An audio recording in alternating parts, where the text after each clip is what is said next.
25 को नीट परीक्षा का आयोजन था और नीट परीक्षा सफल रूप से कदाचार मुक्त हुआ भी। इसी क्रम में परीक्षा शुरुआत होने के क्रम में एक सूचना प्राप्त हुई कि एक सक्रिय गिरोह का एक सदस्य जो तकनीकी रूप से छेड़छाड़ कर करके मूल अभ्यर्थी के स्थान पर स्कॉलर को बैठाता है और अधिकतम नंबर लाने वाले को प्रयास कर करके और नीट के जो अभ्यर्थी हैं उनको सफल कराने का प्रयास करता है। इसी क्रम में जो हम लोग को सूचना प्राप्त हुई तो हमारे समस्तीपुर जिला की DIO जो सेल है, तकनीकी सेल है, और थाना अध्यक्ष मुफस्सिल अपने अन्य सहयोगियों के साथ जो प्राप्त सूचना थी उसको सत्यापन के क्रम में उस व्यक्ति को तलाश किया जाने लगा। कभी कभी वो मोबाइल अपना स्विच ऑफ भी कर देता था, लेकिन सत्यापन के क्रम में ये मोहनपुर पुल के पास एक कार पर 2 व्यक्तियों के साथ पकड़ा गया। पकड़ाए जाने के बाद उनके मोबाइल का और सर्च किया गया और उनसे जब पूछताछ की गई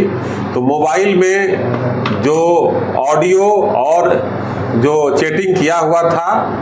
और प्लस जो मूल अभ्यर्थी थे उन लोगों का एडमिट कार्ड का फोटोकॉपी उसमें प्राप्त हुआ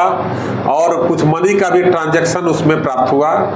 जिसके बाद ये दोनों अपना अपराध स्वीकार किए और बताया कि कुछ हम लोग स्कॉलर बैठाने का सेटिंग किए हुए थे। इस आधार पर इनके मोबाइल में जो प्राप्त तकनीकी साक्ष्य है उसके आधार पर तत्काल कांड दर्ज कर करके इस केस का अनुसंधान किया जा रहा है। एक व्यक्ति राम बाबू मलिक जो है ये लहरियासराय दरभंगा का रहने वाला है और दूसरा जो है डॉक्टर रंजीत कुमार हैं, ये बेगूसराय में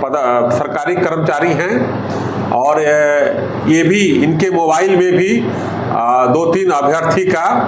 एडमिट कार्ड प्राप्त हुआ था जो ये राम बाबू मलिक को फॉरवर्ड किए थे। और राम बाबू मलिक के आगे भी जो गिरोह का जो मेन आदमी है उसके बारे में भी साक्ष्य मिला है और इस साक्ष्य के आधार पर कांड दर्ज कर करके अनुसंधान किया जा रहा है। इस प्रकार हमारी तकनीकी सेल और थाना अध्यक्ष मुफस्सिल के द्वारा तत्काल करके इस गिरोह को पकड़ा गया है। मूल बात यह है कि जो मूल अभ्यर्थी हैं इस कांड के अनुसंधान के दौरान देखा जाएगा कि मूल अभ्यर्थी जो परीक्षा दिए हैं वो परीक्षा सही रूप से दिए हैं या उनके जगह पर कोई स्कॉलर बैठा है, ये चिन्हित कर करके जो संबंधित विभाग है उनको पत्राचार किया जाएगा। यह मामला तकनीकी रूप से उनके एडमिट कार्ड में फोटो को छेड़छाड़ कर करके और स्कॉलर को बैठाने का घटना का इसमें साक्ष्य प्राप्त हुआ है, तो इसके आधार पर हम लोग कांड दर्ज किया गया। एक सराहनीय प्रयास है। मूल अभ्यर्थी से बातचीत की गई? मूल अभ्यर्थी से का एडमिट कार्ड है और ये एक टीम ऐसे काम करती थी कि जो जैसे डॉक्टर हैं ये 3-4 कैंडिडेट को राम बाबू को दिए हैं, राम बाबू जो है आगे का फॉरवर्ड किया है, तो हमको लिंकेज मिला हुआ है और लिंकेज मिला के कि इस पूरे गिरोह को इस कांड दर्ज होने के बाद अनुसंधान किया जाएगा और इनके मोबाइल को भी हम लोग तकनीकी रूप से जो अन्य साक्ष्य मिलेंगे उसके आधार पर आगे काम। इतना कड़ा जांच किया जाता है, 3 जगह जांच किया जाता है, बावजूद कैसे ये लोग घुसा लेते हैं? क्या ट्रिक है लोग का? ये ट्रिक में सफल नहीं हो पाए हैं, सफल हुए हैं या असफल हुए हैं ये तो जांच का विषय है, लेकिन ये कहीं ना कहीं तकनीकी रूप से जो साक्ष्य मिटाने का प्रयास करते हैं उसी मिटाने के प्रयास में हम लोग को सूचना भी प्राप्त हुई है। तो आज के दिन में तकनीकी रूप से छेड़छाड़ करना और कोई सफल हो जाए ये मुश्किल है,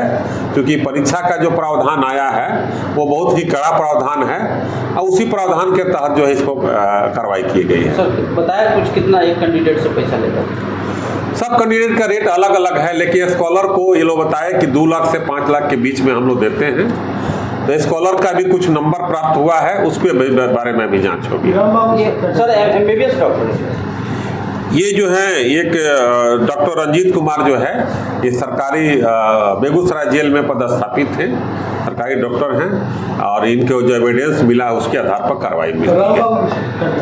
राम बाबू भी एक बीच की कड़ी है जो अन्य जगह से जो है कलेक्शन कर करके और ये स्कॉलर को इकट्ठा कर करके ये बैठाने का प्रयास करता था। पेपर लीक का तो कोई समाचार, पेपर लीक की कहीं भी कोई बात नहीं है, कहीं भी अंश मात्र का साक्ष्य प्राप्त नहीं हुआ है कि पेपर लीक हुआ है, इस तरह का कोई भी बात नहीं है। सिर्फ स्कॉलर बैठाने